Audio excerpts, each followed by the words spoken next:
یک شومینه بسیار زیبایی داریم. الان داریم تخلیهش کنیم.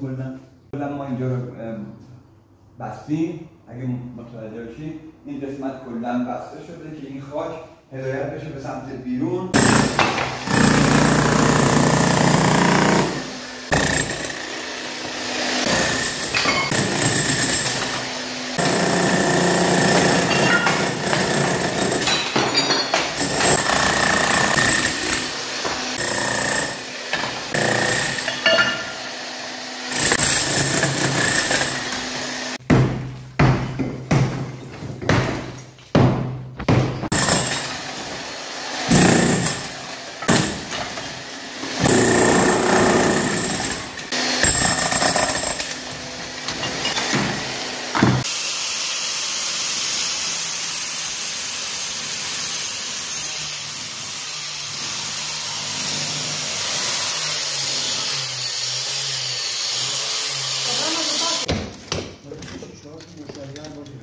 سر دایی پیدا نیست. سر دایی رفته توی شومینه.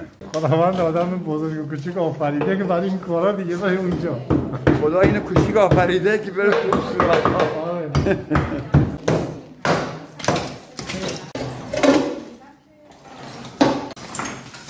این تخریب شومینه رو داریم جمع میکنیم.